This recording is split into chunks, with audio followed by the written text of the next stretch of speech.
Hello everyone, welcome to another lecture of concepts of success. और आज का हमारा टॉपिक है, अगर आपको कोई प्रोडक्ट या कोई आइडिया किसी को प्रेजेंट करना हो या अपना कोई प्रोडक्ट है जो आपने बनाया है उसको आप बेचना चाहते हो, आप किसी क्लाइंट से मिलने जा रहे हो और उसके सामने कोई प्रेजेंटेशन देना चाहते हो, तो आप अपना आइडिया या अपना प्रोडक्ट उसको बेचोगे कैसे। यानी कि बेसिकली आज का हमारा जो टॉपिक है वो सेलिंग के ऊपर है। तो इसके लिए हम लोग एक मेथड यूज़ करते हैं जब भी आपको कोई आइडिया प्रेजेंट करना होता है या फिर किसी को इन्फ्लुएंस करना होता है कि वो आपका प्रोडक्ट खरीदे या फिर वो आपके आइडिया के ऊपर इन्वेस्ट करे। तो उसके लिए हम लोग एक मेथड यूज़ करते हैं, वो मेथड हम लोग समझेंगे, उस मेथड को कैसे यूज़ करते हैं और उससे आप अपने क्लाइंट्स के साथ कैसे इंटरैक्ट कर सकते हो उस मेथड को यूज़ करके, वो सब समझेंगे। तो सबसे पहले ये समझते हैं कि इस मेथड का मतलब क्या है, यानी ये मेथड है क्या। तो आप इसको मेथड भी बोल सकते हो और आप इसको पिच भी बोल सकते हो। तो इस मेथड का नाम है एडा, AIDA, एडा। अब इसका क्या मतलब है? तो इसका बेसिकली मतलब है A फॉर अवेयरनेस या फिर अटेंशन।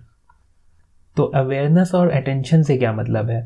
अवेयरनेस और अटेंशन से मेरा मतलब ये है कि आप सबसे पहले अपने क्लाइंट को या तो अवेयर करो या फिर उसकी अटेंशन को ग्रैब करो। तो फॉर एग्जांपल आपका जो प्रोडक्ट है वो फॉर एग्जांपल हेलमेट है, यानी आप बाइक्स के लिए हेलमेट बनाते हो और आपको अपने हेलमेट को प्रमोट करना है या फिर अपने क्लाइंट के सामने इसको प्रेजेंट करना है। तो आपको सबसे पहले उसका अटेंशन ग्रैब करना होगा अपने प्रोडक्ट की तरफ। तो या तो आप उसकी कोई अटेंशन ग्रैब करने के लिए कोई ऐसी हेडलाइन, कोई कैची हेडलाइन यूज़ कर सकते हो, कोई जोक की तरह या कोई फैक्ट की तरह, या फिर आप उसको सिंपली अवेयर कर सकते हो। अवेयर करने का मतलब ये है कि आप कोई फैक्ट बता सकते हो, कोई डेटा उसके सामने प्रेजेंट कर सकते हो जो कि आपके कस्टमर के लिए थोड़ा शॉकिंग होगा। जैसे कि आप ये बता सकते हो कि कितने लोग एक्सीडेंट में अपनी जान गंवाते हैं जस्ट बिकॉज उन्होंने हेलमेट नहीं पहना होता। तो इस तरह से आप अपने कस्टमर को या तो अवेयर कर सकते हो या फिर उसकी अटेंशन को ग्रैब कर सकते हो। जब आपको आपके कस्टमर की अटेंशन मिल जाए तब आपको दूसरी चीज़ अप्लाई करनी है, वो है इंटरेस्ट।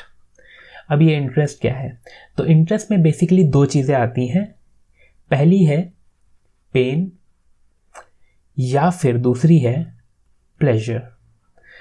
तो इसका मतलब क्या है? इसका मतलब ये है कि आपको सबसे पहले, आपको अगर पता है कि आपकी टारगेट ऑडियंस कौन है, तो आपको सबसे पहले ये जानना होगा कि आपकी टारगेट ऑडियंस की पेनफुल पॉइंट क्या है, यानी कि उसकी दिक्कत क्या है, वो क्या सफरिंग है उसकी लाइफ में जो कि आप सॉल्व कर सकते हो, या फिर आपकी टारगेट ऑडियंस को किस चीज़ से मज़ा मिलता है, यानी प्लेजर मिलता है। तो इन दोनों में से एक चीज़ आपको आइडेंटिफाई करनी है और उसी तरह से आपको अपने आइडिया को प्रेजेंट करना है कि आपका प्रोडक्ट किस तरह से इस आपके जो कस्टमर है उनका पेन सॉल्व कर सकता है या उनको किसी तरह का प्लेजर दे सकता है। तो ये हो गया बात आपके कस्टमर के इंटरेस्ट की। अब तीसरा जो पॉइंट है वो पॉइंट है डिज़ायर। अब डिज़ायर का क्या मतलब है? डिज़ायर का मतलब सिंपली ये है कि हर इंसान का कुछ ना कुछ डिज़ायर होता है, वो कोई ना कुछ चीज़ अचीव करना चाहता है और इन जनरल लोग कुछ ना कुछ चाहते हैं अपनी लाइफ में। तो आपको यहाँ पे क्या करना है, यहाँ पे आपको अपने जो क्लाइंट है आपका उसके डिज़ायर को समझना है। फॉर एग्जांपल आपके जो भी, मतलब इसका बेसिक तरीका ये है कि आप ये देख सकते हो कि अगर आपके क्लाइंट, जो भी आपका टारगेट ऑडियंस है, उनके पास अगर कोई पेन है तो क्या आपका टूल उस पेन को हटा सकता है। तो ये भी उनका एक डिज़ायर हो सकता है कि आपका जो प्रोडक्ट है वो आपकी क्लाइंट की पेन को ख़त्म करने में हेल्प करता है, या फिर उनको जो प्लेजर उनको अच्छा लगता है उस प्लेजर को देने में आपका जो टूल है या भी जो आपका प्रोडक्ट है वो हेल्प करता है।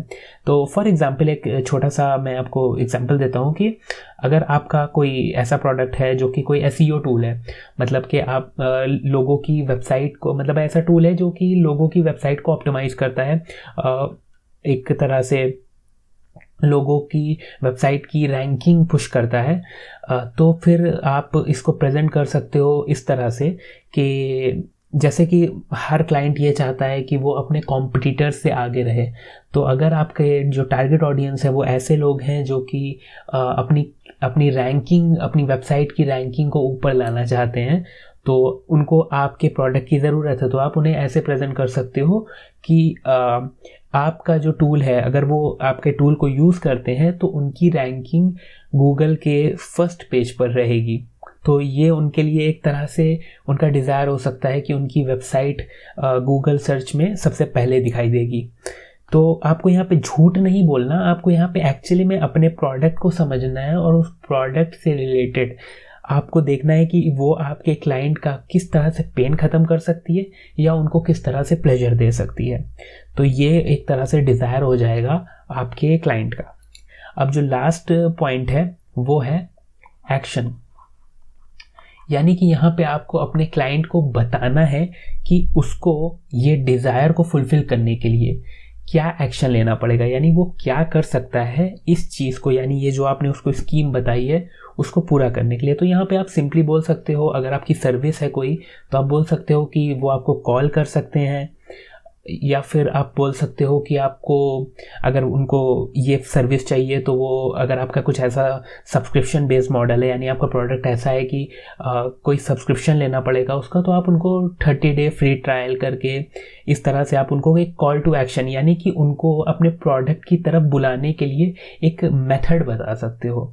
फॉर एग्जांपल आपका एक यूट्यूब चैनल है तो आप उन्हें बोल सकते हो कि आपके चैनल को वो सब्सक्राइब करें जिससे उन्हें इन फ्यूचर इस तरह की वीडियोस मिलती रहें। तो यहाँ पे आप सिंपली अपनी ऑडियंस को बता रहे हो कि उन्हें अब करना क्या है, यानी कि उन्होंने आपकी सारी बातें सुनी तो अब वो क्या करें। तो यहाँ पे आपको एक ऐसी चीज़ उनको करने को बोलनी होगी जिससे वो आपकी सर्विस से जुड़ पाएँ किसी तरह से। अब ज़रूरी नहीं है आप उनके सामने ऑफ़र करो कि वो 1 लाख की डील आपके साथ साइन कर लें, बट आप छोटा सा एक एक्शन, फॉर एग्जांपल अगर आपकी कोई वेबसाइट है, यानी आपका प्रोडक्ट ऐसा है जो सिर्फ वेबसाइट है या कोई ब्लॉग है, तो आप उनको सिर्फ अपने न्यूज़लेटर को सब्सक्राइब करने को बोल सकते हो। सो ये एक्शन कुछ भी हो सकता है, बट सिंपली कि वो आपसे किसी तरह से जुड़ जाए। तो ये तरीका था एडा मेथड, यानी कि इस मेथड से आप कुछ भी बेच सकते हो। अगर आप अपनी प्रेजेंटेशन की तैयारी कर रहे हो, अगर आप चाह रहे हो कि आपकी कोई मीटिंग है, आपको कोई प्रेजेंटेशन देनी है, तो वहाँ पे आप अपने आइडियाज़ को इस तरह से प्रेजेंट कर सकते हो। आप किसी प्रोजेक्ट की तैयारी कर रहे हो तो उस प्रोजेक्ट को कैसे काम करवाना है, तो उसमें भी ये मेथड आपको हेल्प करेगा, क्योंकि ये लोगों को इन्फ्लुएंस करने में काफ़ी हेल्पफुल रहा है। और अगर आपको कोई भी डाउट हो तो मुझे कमेंट में ज़रूर बताओ। So that's it for now, thank you so much for watching and I will meet you in the next video. तब तक के लिए बाय बाय।